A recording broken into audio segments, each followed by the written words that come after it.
Selamat pagi, Assalamualaikum warahmatullahi wabarakatuh. Salam sejahtera. Waalaikumsalam. Selamat pagi, Pak.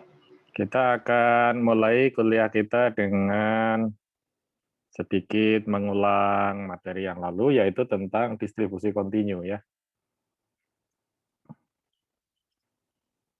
Ya, jadi ini akan saya share dulu screen.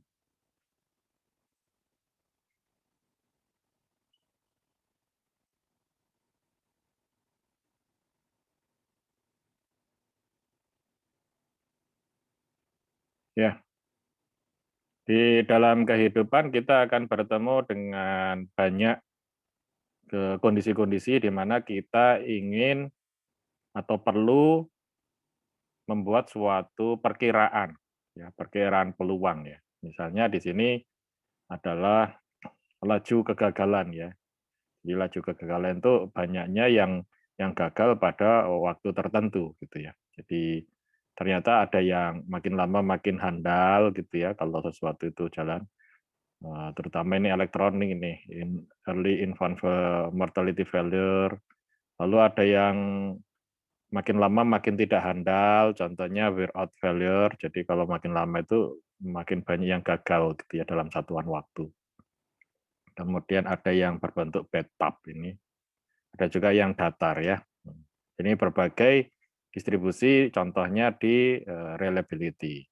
Sedangkan untuk kedatangan pesawat terbang misalnya nanti ada distribusi seperti log normal distribution. Jadi mengumpul pada suatu waktu tertentu dan kemudian makin lama makin sedikit ketika dia keterlambatannya bertambah. Itu log normal distribution. Ada juga yang bentuknya itu apa eksponensial terbalik ya, jadi makin lama makin menurun, itu semacam laju peluruhan dari apa itu misalnya bahan radioaktif misalnya gitu ya, atau misalnya poisson gitu ya. Nah, macam-macam lah. Dan paling sering adalah kalau kita melakukan percobaan dan mengukur hasilnya itu membentuk yang disebut dengan normal distribution atau Gaussian distribution, berbentuk seperti gunung itu ya. Ya. Jadi ada banyak sekali distribusi peluang atau kejadian yang terjadi di dalam kehidupan sehari-hari, di mana kemudian matematikawan itu berusaha untuk membuat persamaan distribusi yang akan apa ya, akan mendekati dari kondisi tersebut. Ya, ya, oke. Nah, continuous uniform distribution kita sudah tahu, ya, ya contohnya ya misalnya apa ya? Ya tergantung kasusnya ya. Nah, ini hanya rumus saja ini ya. Ini misalnya adalah pemesanan tempat ini ya, pemesanan tempat, large conference room ya. Misalnya seperti ini ya. Tergantung pengamatan saja. Nah, kemudian normal distribution kemarin itu adalah distribusi yang berbentuk seperti gunung, itu disebut juga Gaussian. Lalu matematikawan berusaha untuk membuat kurva dan dipilih kurva dari Abraham de Moivre ya.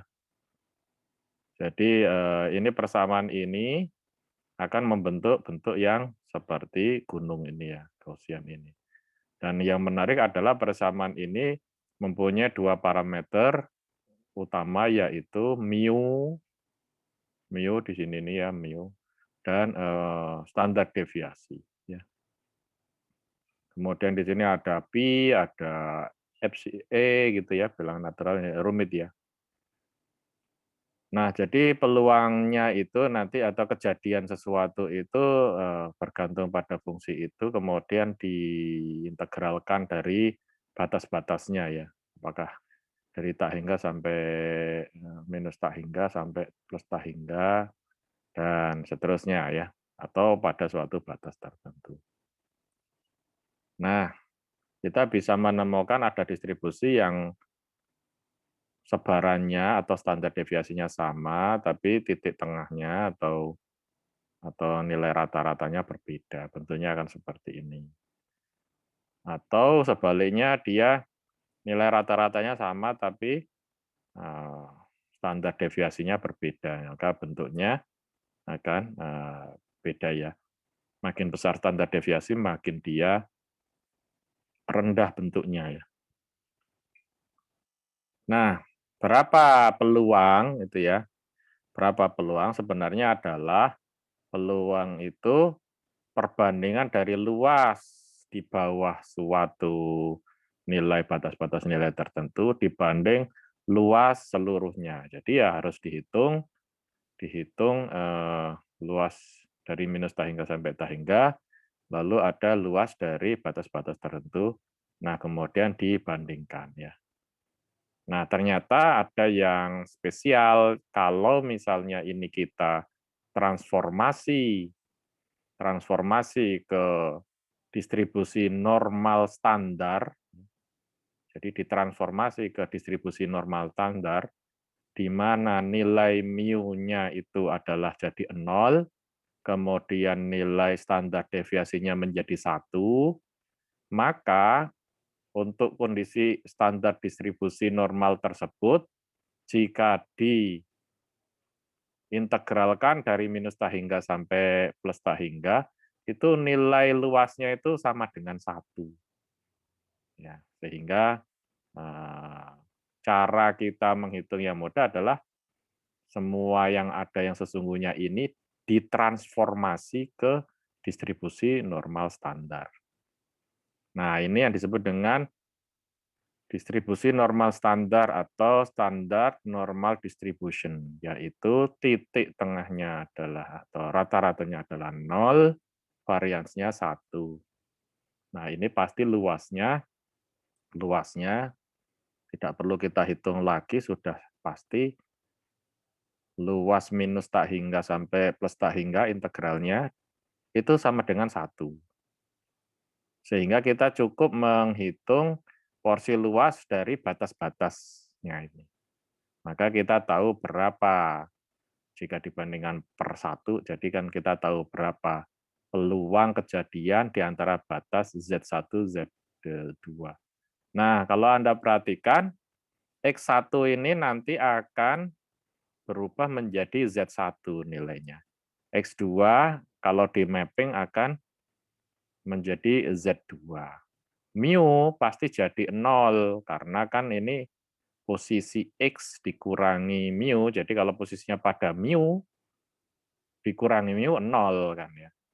Sedangkan standar deviasi akan menjadi 1, karena nanti ya dia ini kan dibagi dengan standar deviasinya sendiri ya. Jadi semua distribusi normal akan berubah menjadi distribusi normal standar. Nah ya, saya beri sedikit ilustrasi lah ini coba ya. Karena ini pengertian yang penting. Nah, jadi misalnya ada mesin A, ya, seperti ini ya. Bentuknya adalah seperti inilah misalnya ya. Dengan rata-rata adalah mu1. Dan kemudian kira-kira ya, standar deviasi 1. Kemudian di sini ada apa ini ya, batas-batas ya misalnya ya. Nah, begitu ya. Kemudian ada distribusi B.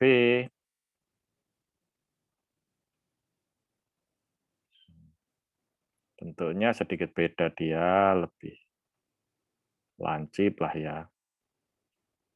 Misalnya dia agak beda dengan itu, bukan mu1, tapi mu2. Dan di sini ada sigma 2.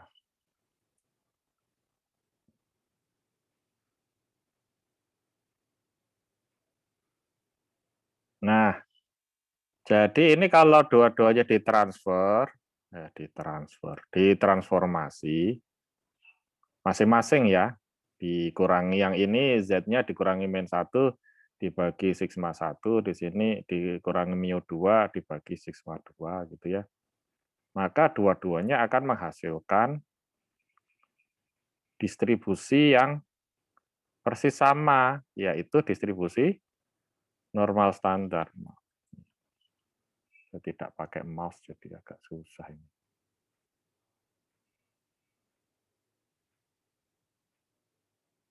Nah, anggap ini bentuknya persis sama ya. Kenapa persis sama? Karena kalau standar itu pasti titiknya tengahnya adalah 0. Kemudian sigmanya ini pasti 1. Ya, ini juga di sini sigmanya 1. Nah, yang berbeda apanya lalu? Yang berbeda adalah lokasi dari suatu batas-batas. Misalnya begini ya. Misalnya ini untuk luas yang sama begitu ya, untuk luas yang sama. Kalau di sini itu luasnya ditransfer seperti ini. Nah, ini kan luasnya sama ya dibandingkan dengan totalnya, dia itu perbandingannya itu samalah, misalnya 0,3 misalnya ya. 0,3 itu maksudnya luas yang ini, yang tengah ini ya. Dibanding dengan keseluruhan integralnya itu adalah 0,3/1. Ini entah berapa angkanya dibanding dengan integral seluruhnya juga jatuhnya 0,3 gitu ya. Nah, kalau kemudian distribusi yang sama ini juga diambil 0,3 kan ya. Kan ini persis sama ya. Ya, ini sorry ini arsiran lah gitu ya. Nah, ini bisa dibentuk sama itu ternyata posisi ini kan ada angka X1, X2 lah gitu ya. Saya kesulitan tanpa mouse ini.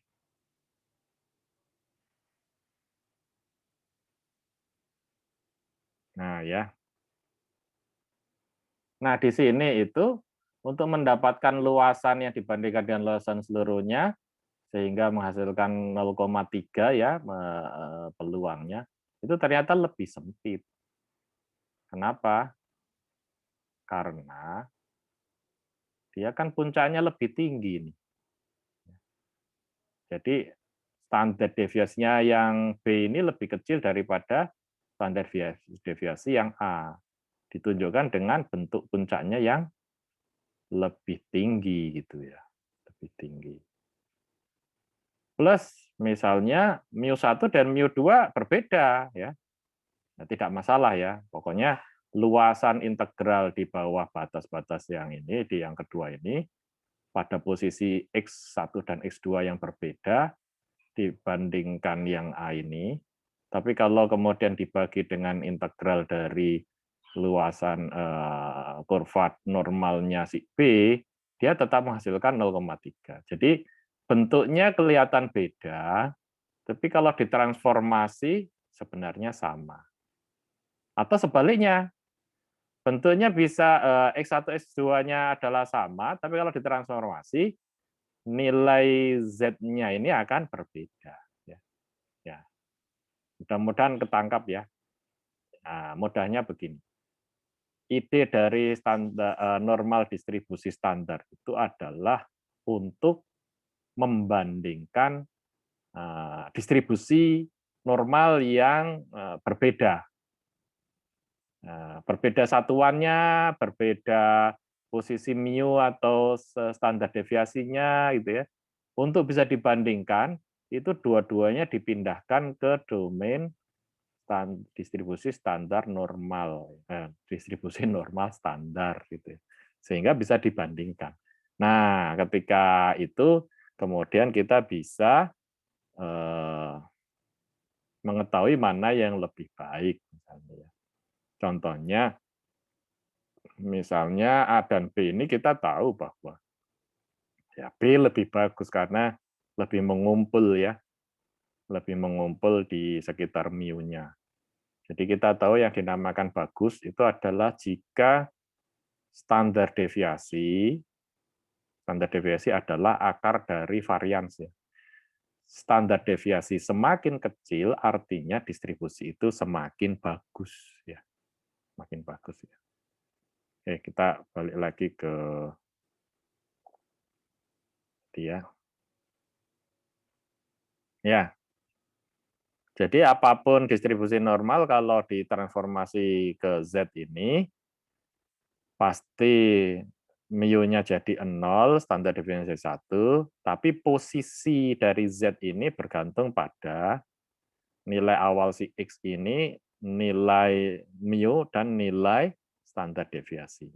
Jadi ini yang nanti akan membedakan posisi Z1, Z2-nya ini. Beda distribusi nanti posisi X dan X1, X2-nya itu akan diplot, akan berbeda. Nah, itu yang akan dibandingkan. Oke. Nah, ini adalah contoh cara menghitung ya.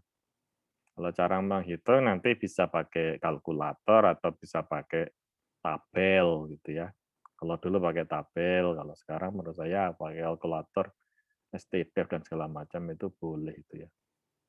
Nah, kita ingat bahwa kalau sudah standar deviasinya itu sudah normal distribusi itu, maka kita tahu totalnya 1, sehingga kalau tepat di 0 ini, berarti peluang akumulasinya dari -t hingga sampai 0 ini adalah 0,5. Ini kan separuh dari 1 kan, 0,5.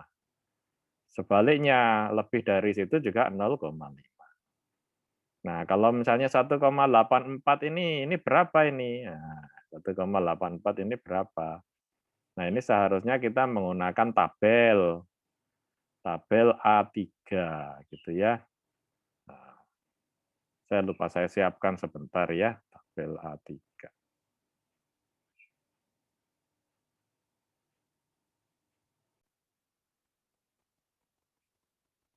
Ya, jadi di buku Walpole ini ada appendix untuk tabel ya. Di buku statistik biasanya ada appendix tabel. Ya, ini dia sebenarnya adalah perhitungan yang ya tabel dari hitungan luasan di batas-batas ya. Kalau bentuknya seperti ini artinya dari -t hingga sampai suatu nilai Z gitu ya. Nilai Z. Maka ini adalah tabelnya. Nah, nilai Z itu, nilai Z, posisi nilai Z itu digambarkan pada nilai Z ini ini kalau -3,4 berarti sebelum 0 ya. Jadi kalau misalnya tadi ada Z di sini itu berarti sudah plus. Ini kan sampai bawah ini ada plusnya ini. Ya, ini ada plusnya itu ya. Sudah sampai bawah. Oke, kita kembali ke soal. Nah, ini kan ya soalnya berapa luas yang di sebelah kanan dari 1,84. Nah, kita hubungkan dulu dengan peluang ya. Peluang itu kan totalnya 1. Jadi kalau luas ini juga bisa menggambarkan peluang kejadian angka yang muncul itu adalah lebih dari 1,84 sampai tak terhingga.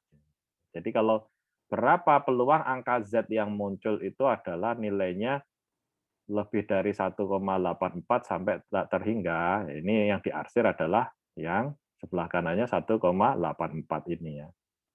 Jadi berapa peluangnya bisa muncul angka 1,85, 2, 3, 10, 7,3 dan seterusnya ya. Ini menjadi sebuah luas ini ya. Jadi kemungkinan munculnya angka Z di sebelah kanannya 1,84. Nah, karena tadi tabel kita itu istilahnya akumulasi dan ini kita pengen melihat yang sebelah kanannya, maka ini adalah 1 dikurangi akumulasi dari minus hingga sampai 1,84.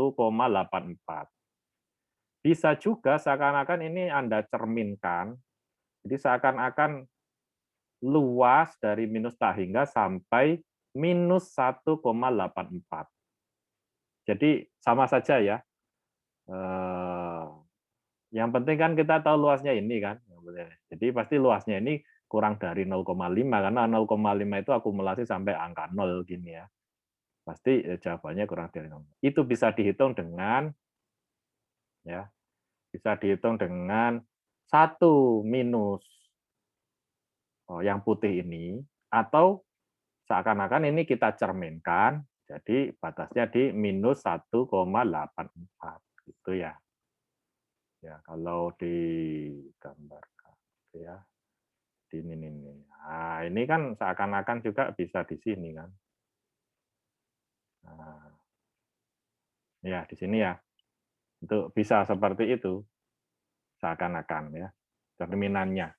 Nah, mari kita hitung 1,84 ya. Di sini ada jawaban ya, bahwa di 1,84 akumulasinya itu 0,9671. Dari mana ini? Ya, ini cara yang pertama ya, cara yang panjang. 1 dikurangi akumulasi yang putih. Jadi yang putih ini 0,9671. Kita lihat ini nih. 1,84 kan. 1,84 itu, oh maaf, 1,84 di sini nih. Pilih di sini 1,8, terus cari di baris itu yang angka berikutnya adalah 4 ya. 0,04 kalau dijumlahkan dengan 1,8, 1,84. Nah, ini berarti kan di sini nih. Nah, ini nih. 0,9671. Ya. Coba kita lihat tadi. Nah, ini 0,9671. Sehingga luas yang diarsir ini adalah 1 minus 0,9671 ya. Nah, itu cara panjang. Cara lebih cepatnya kita cerminkan saja seakan-akan ini dibalik begitu. Toh kita hanya pengen tahu luasan itu kan. Jadi kita bisa melihat akumulasi sampai minus 1,84. Ini minus 1,84. Nah, di sini ya 0,0329. Nah, ini ternyata 0,0329. Jadi saya dapat bahwa luasan ini 0,0329 ya. Itu jawabannya ya, cara cara menggunakan tabel. Kalau pakai kalkulator ya Anda di kalkulator Anda dipelajari itu bagaimana mengeluarkan akumulatif kumulatif distribution ya. Jadi tinggal dimasukkan nanti kumulasinya saja itu langsung keluar ya. Di kalkulator ada juga itu. Nah, bagaimana kalau antara batas dengan batas? Ini sebenarnya apa sih? Tadi ingat ya bahwa misalnya ada suatu distribusi normal ditransformasi, itu kan di distribusi normal aslinya itu ada angka batasnya, misalnya batas kiri, batas kanan gitu ya. Sudah ditransformasi nanti si batas itu menjadi nilai Z batas kiri dan nilai Z batas kanan.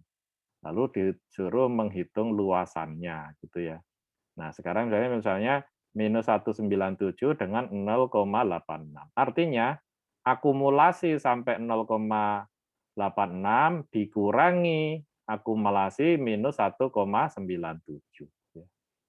Ya, 0,86 kita tahu di sini, pilih 0,8 dan kesininya 6 ya. Ini adalah 0,8051. Ini ada di sini. Nah, ini ya, 0,8051. Kemudian minus 197, minus 1,97, minus 1,9 Nah, ini ya, 7. Nah, di sini kan 0,0250. Sini juga 0,0244. Sebentar, saya salah atau minus 1,97, salah lihat. Minus 1,97. Oh iya, saya salah. Ini sebelahnya ini. Nah, ini sebelahnya. 0,0244. Tinggal dikurangi, sehingga 0,8 ini kurangi 0,0244, 0,7807. Jadi luas ini adalah 0,78. Jika ini representasi dari suatu peluang, maka kita tahu berarti peluangnya 0,78, gitu ya, 0,78. Ya, saya kira mudah dipahami itu. Nah, ini sama saja ini. Nah, kalau sekarang ini pertanyaannya adalah carilah nilai Z. Ya, di sini dituliskannya sebagai K. Tapi maksudnya ini adalah Z, yaitu nilai Z, ya, si K adalah suatu nilai Z di mana luasannya 0,3015. Oke, ya. Maka seakan-akan kita cerminkan saja berapakah luasan yang akumulasi di cerminannya itu 0,3015. Terus nanti kan jatuhnya di sebelah kiri kan mestinya kan. Ini kan seakan-akan cerminan kan seperti ini kan.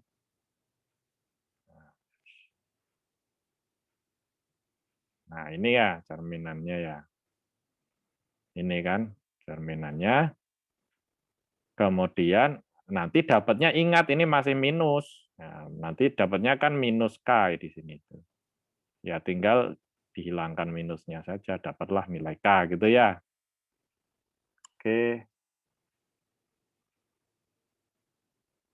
Jadi 0,3015 kita lihat di tabel. 0,3015 ya. 0,3015.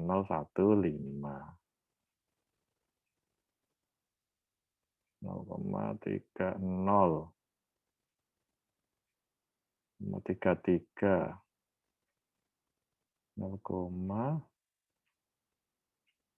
nah ini dia 0,3015 ada di 0,52 minus 0,52 kalau kita akumulasi di cerminannya ya. Berarti K tadi 0,52. Ya. Nih. Nah, ini K berarti 0,52. Demikian juga cara yang ini ya, tinggal akumulasi sampai minus 0,18 dikurangi dengan akumulasi sampai K harusnya adalah 0,4197 begitu ya. Jadi caranya adalah cari dulu akumulasi sampai 0,18, kurangi dulu dengan 0,4197, maka kita dapat daerah yang di sebelah kiri K, maka kita bisa dapat K. Di sini secara cepat cari dulu akumulasi sampai minus 0,18 ya. Ternyata adalah 0,4 mana nih? 4286. Ya. Kemudian 0,4286 ini dikurangi dengan yang ini ya, dikurangi dengan 0,4197. Nah, ini kan. Sehingga sisanya 0,0089 ini adalah yang putih di ujung ini. Nah, carilah akumulasi 0,0089, maka Anda akan dapat angka itu. Ya. Jadi dicari di tengah 0,089. Berapa tadi? 0089. 0,0089. Nah, ini ada ini kan. Nah, ini. Jadi minus 2,37 ya. Nah, ini kan. Nah, ini K minus 2,37. 37. Oke, mudah-mudahan sudah tahu caranya ya. Ini kan kalau latihan bisa gampang. Ya, ini jadi sudah tahu ini. Nah, sekarang ini contoh bagaimana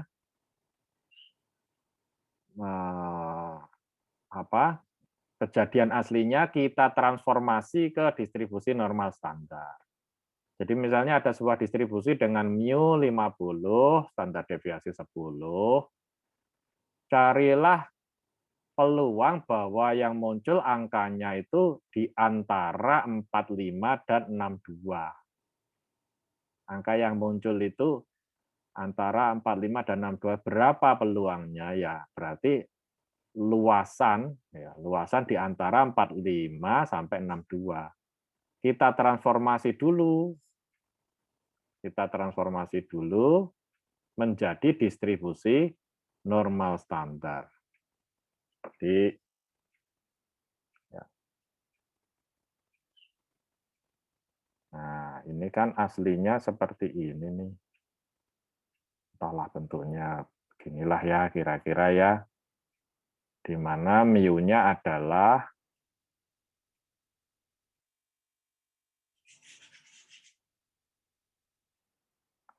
50.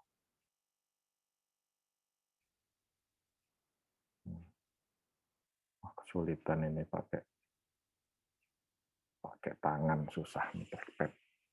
Ya, begitu ditransformasi dia jadi 0. Nah, kemudian di sebelah kirinya ada 45 ditransformasi jadi minus 0,5 dan 62 ditransformasi menjadi 1,2 di dalam distribusi normal standar. Jadi ini menjadi angka Z ya. Standar deviasinya dari 10 menjadi 1 ya. Artinya ya ini yang standar itu artinya bahwa luasan integralnya dari minus tahingga sampai tahingga adalah 1.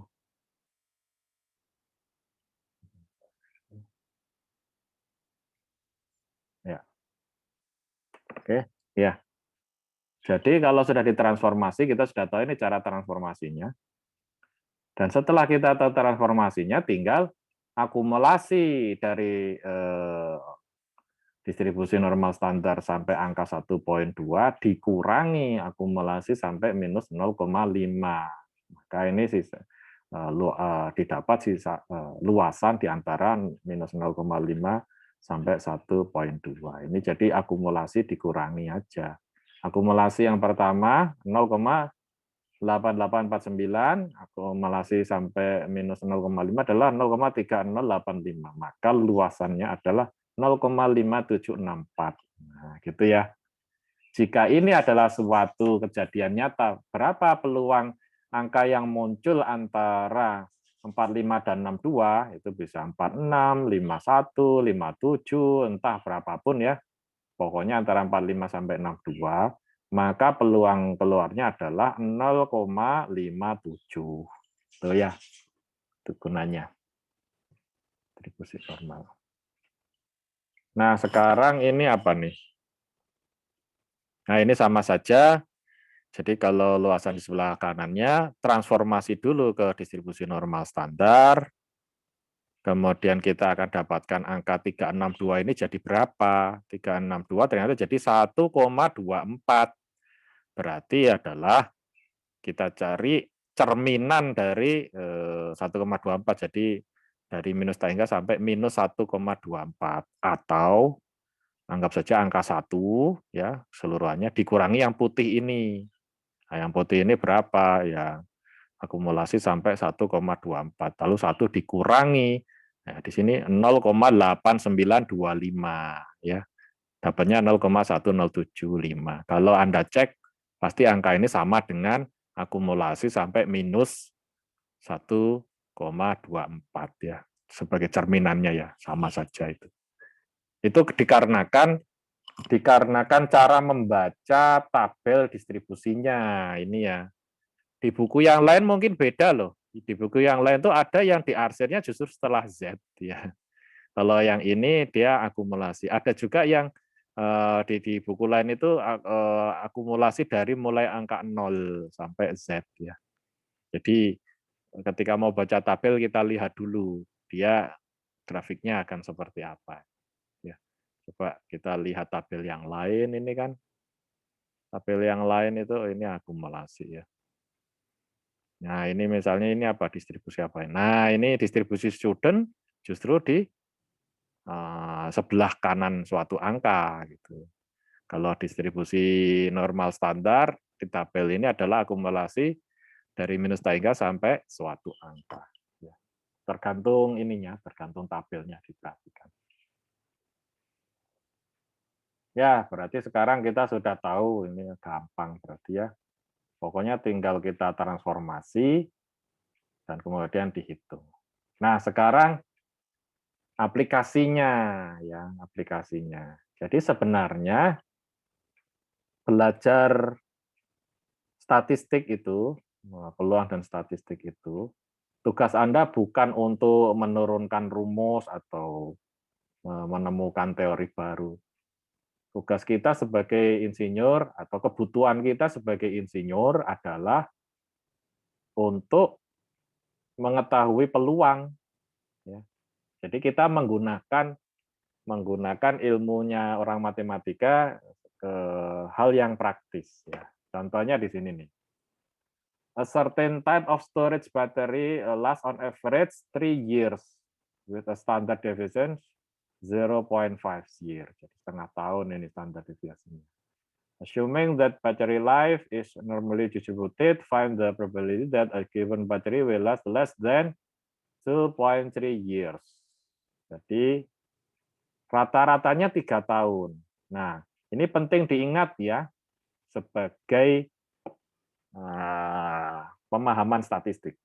Kalau rata-ratanya 3 tahun, maka peluang rusaknya atau lastnya itu sampai 3 tahun itu 0,5 atau bisa dikatakan 50% barang itu akan rusak sampai usia 3 tahun. Dan ini baru 50%-nya. Makanya kalau di dalam statistik itu bukan nilai rata-rata yang dipakai, nanti nilai batas kritis di sebelah kanan gitu kalau kita menggaransi sesuatu itu di batas kritis sebelah kanan atau sebelah kiri nantinya ya. Bukan di rata-rata tengahnya. Kalau rata-rata pasti itu 0,5 alias 50% ya. Jadi kalau di sini baterai rata-ratanya 3 tahun, artinya 50% dari produksi baterai itu akan rusak dalam 3 tahun. Bagus atau tidak itu? Ya tergantung kasusnya gitu. Itu bisa bagus, bisa tidak. Kalau yang lain rata-ratanya cuma 1 tahun, ya ini berarti lebih bagus. Kalau yang lain rata-ratanya 10 tahun, ya ini berarti jelek sekali. Gitu ya. Oke. Nah, sekarang berapa peluangnya baterai yang akan rusak, berapa jumlahnya ya, atau berapa peluangnya bahwa baterai akan rusak kurang dari 2,3 tahun. Nah, 2,3 tahun itu kalau diplot, ada di sebelah kiri angka 3 kan. Kalau ini ditransformasi ke distribusi normal standar, maka akan didapat ya tengahnya itu 0 ya. Ya, gitu ya. Dan kemudian pertanyaan adalah di mana Z-nya di pinggir ini kan. Ternyata adalah minus 1,4.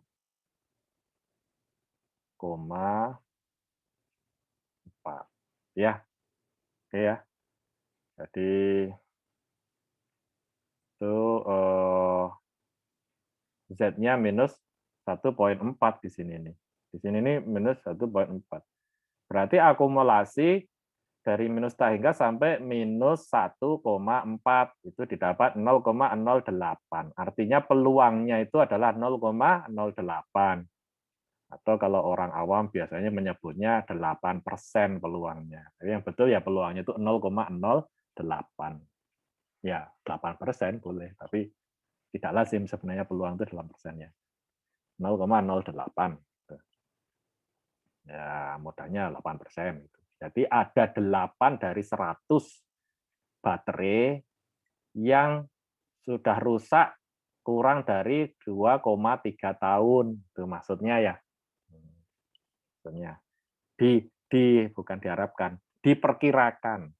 Kejadian aslinya ya kita tidak tahu, kan ini peluang. Peluang adalah rata-rata dari kondisi baterai yang jumlahnya tak terhingga atau jutaan gitu ya.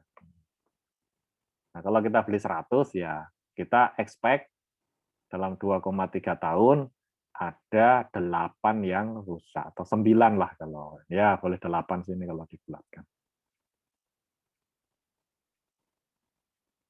Nah, sekarang ini electrical from light bulb has life before burnout normally distributed with mean equal to 8,000 hours and standard deviation of 40 hours.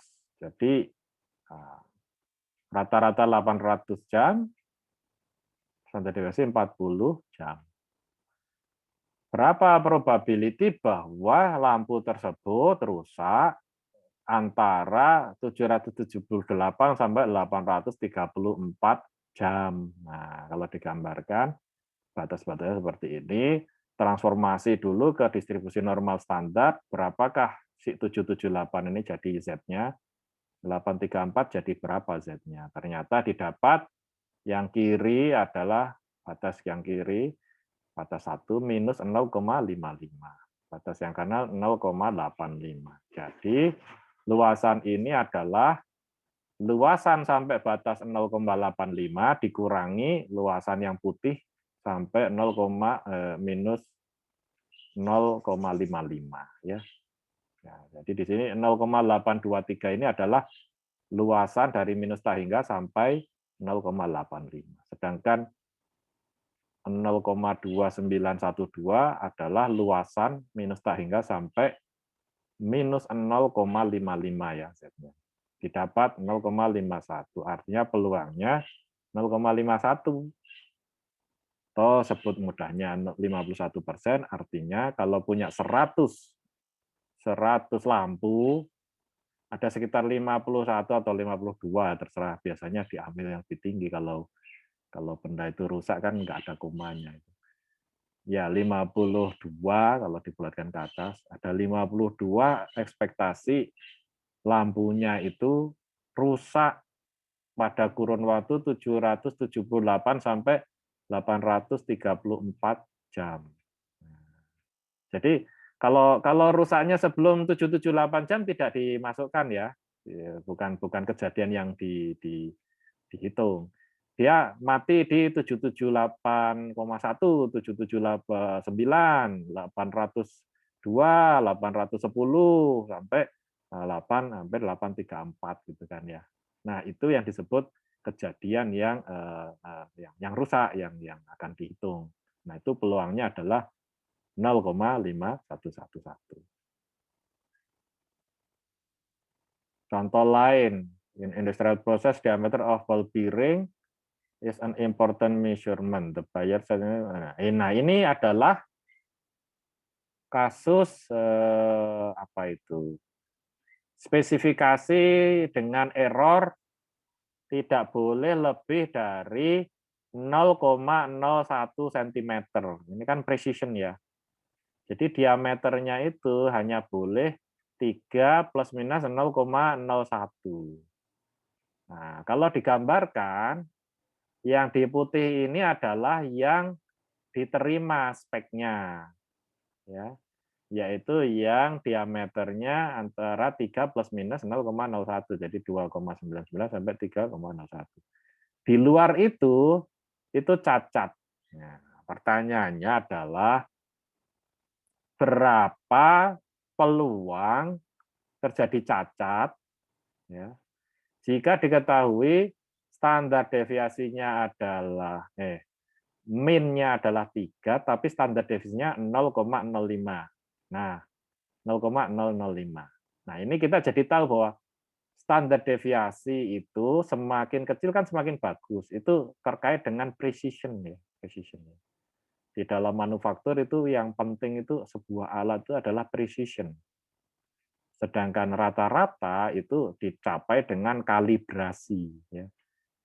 Kalibrasi. Jadi ini kalau misalnya meleset dari MIU 3 itu biasanya systematic error atau cacat yang sistematik ya. Itu dikalibrasi. Tapi kalau dia kadang lebih, kadang kurang, ini adalah random error kan. Nah, random error-nya itu dikarenakan precision, ya, dikarenakan presisi dari alat. Ya. Oh, ini ball bearing ternyata ya. Jadi ball bearing ini ada yang besarnya rata-rata 3 cm. Ini ball bearing apa ini? Besar banget ya. Kemudian tidak boleh lebih dari 0,01 cm ya.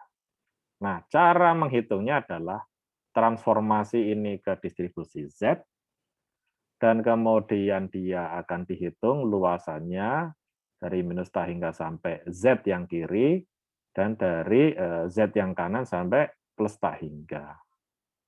Nah, bisa dikatakan bahwa ini cerminan kan, tapi plus minusnya ini kan persis sama kan. Jadi Anda dapat yang pertama ini, ya berarti yang sebelah kanan juga besarnya sama, ya.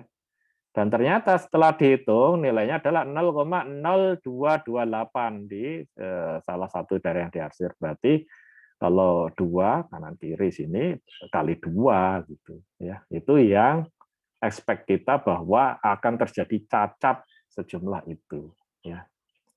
Nah, jadi kalau kita lihat ini kan ternyata Z-nya minus 2 dan plus 2.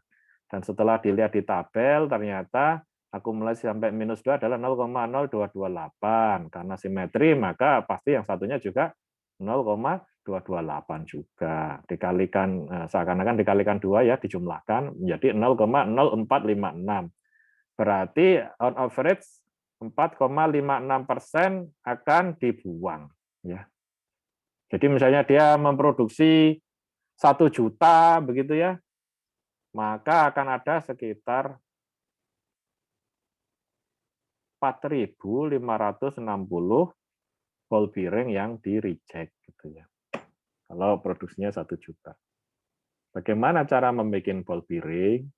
Kenapa bisa bulat dan kecil?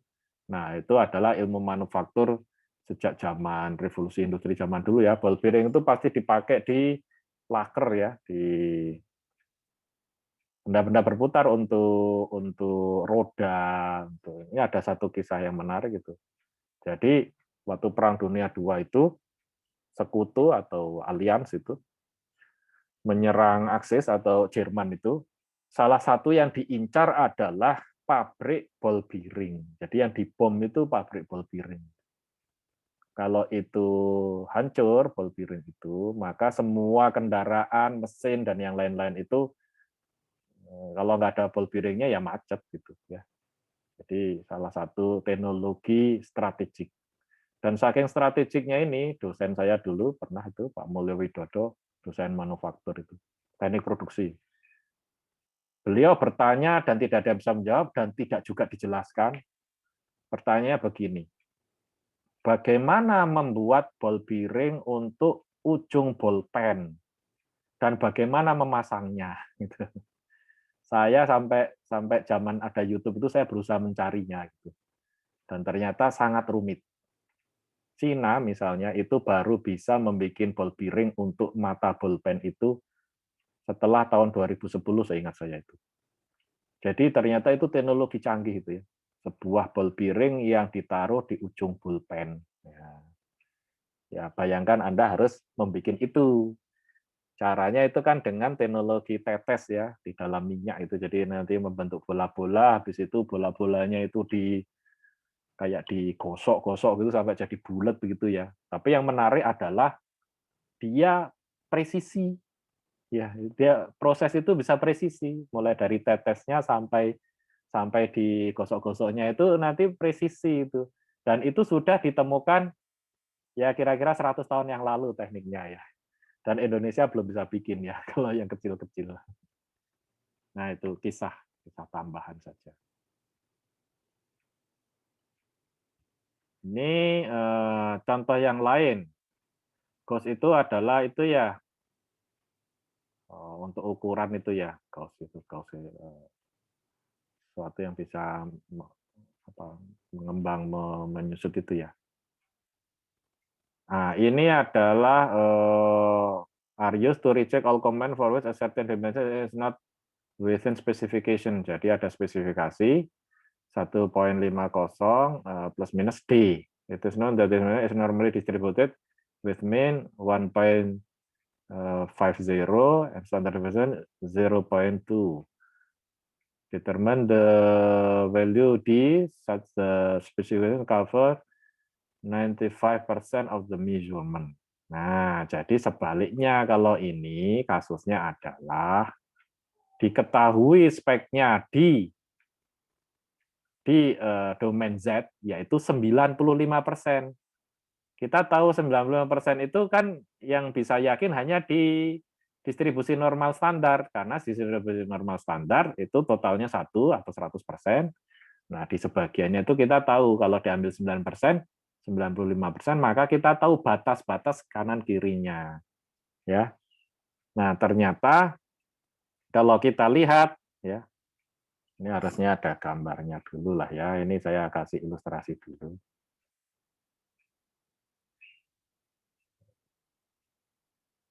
Nah, misalnya gini gitu ya.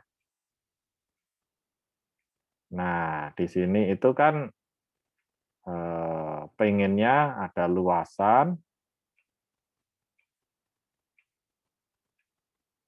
Nah, yang tengah ini 95% atau 0,95. Berapakah Z di kiri dan kanan?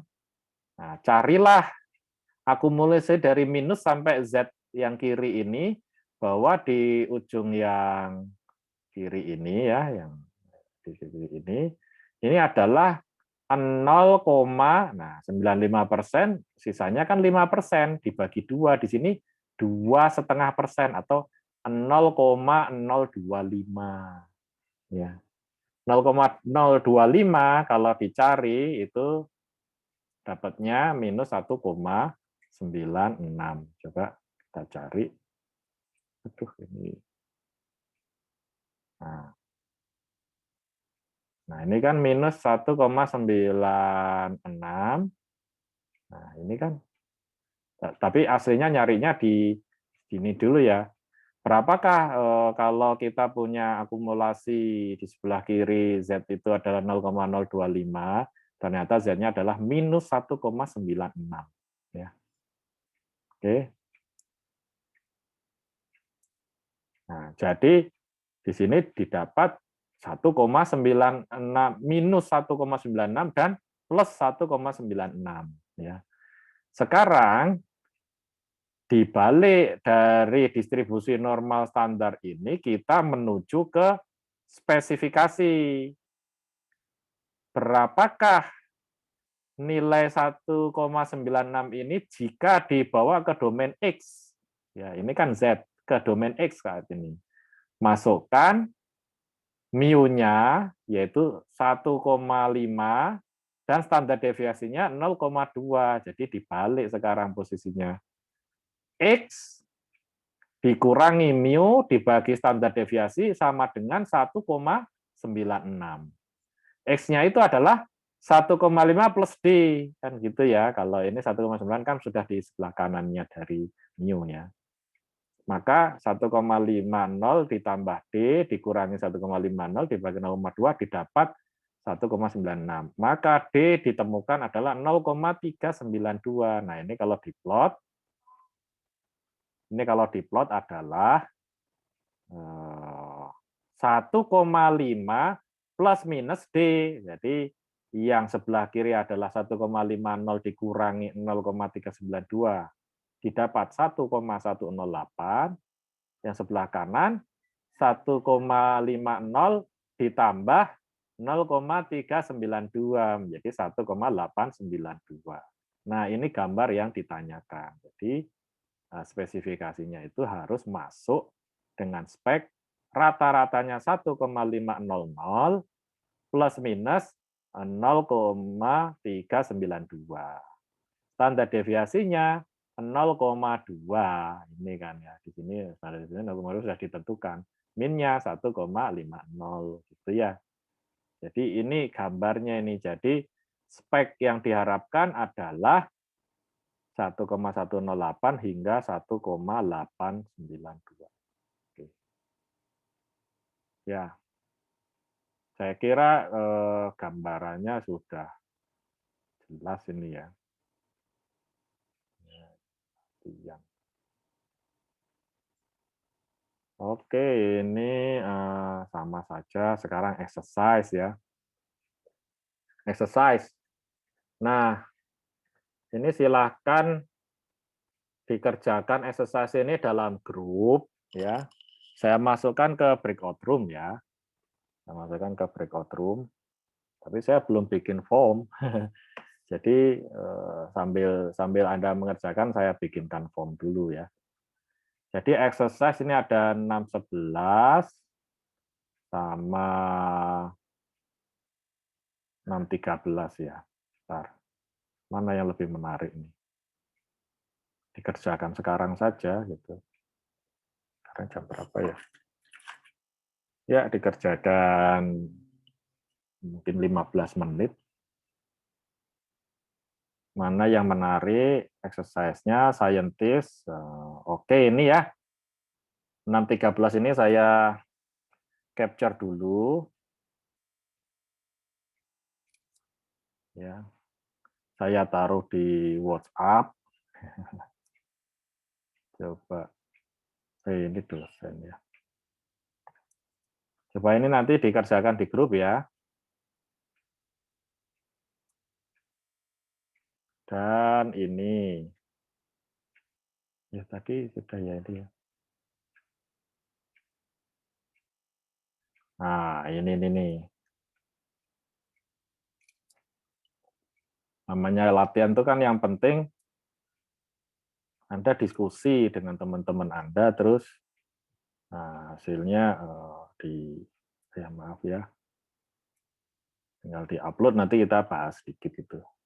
Oke, ada 2 exercise, dan Anda akan, saya persilakan masuk ke breakout room.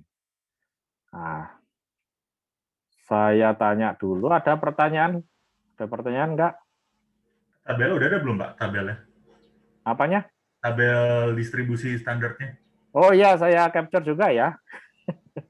Atau di online banyak sekali sih. Ini saya lagi ngecek. Iya, boleh.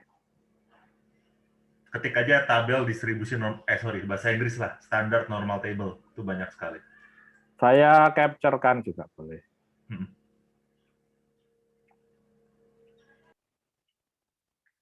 Saya capture.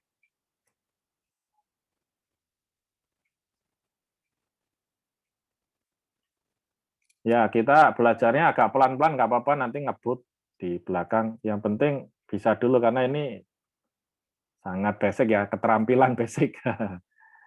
Keterampilan basic harus bisa menghitung seperti ini.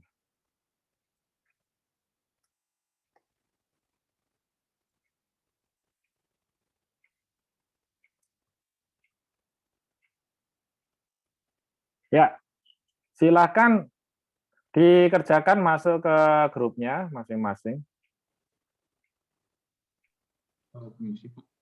Ya.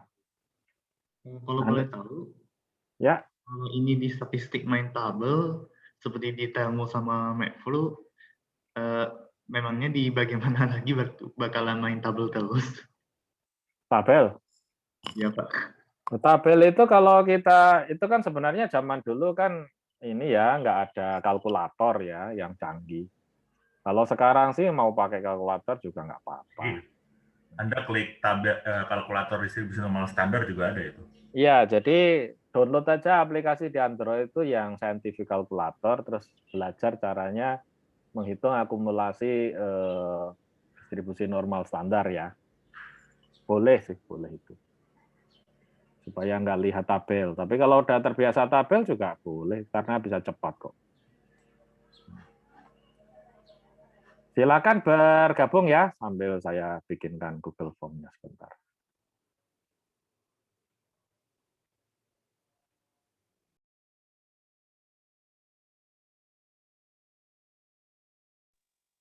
Permisi, Pak. Sebenarnya mengenai fungsi gamma dan beta ini, apakah bakal dipelajari mengenai sifat-sifatnya? Itu ada ilmunya sendiri itu. Jadi misalkan kamu nggak tahu distribusinya apa, itu ada ilmu namanya statistical inference untuk kamu menginfer distribusi dari data seperti apa. Tapi memang sih, misalkan ini ya, tadi distribusi Weibull tuh banyak variability, itu karena emang sudah ada teorinya. Jadi kita sudah tahu bahwa distribusi Weibull. Cuma kalau misalkan kita cuma punyanya data, nah di situ kita pakai statistical inference buat tahu distribusinya seperti apa. Gitu paling Pak, penambahan dikit.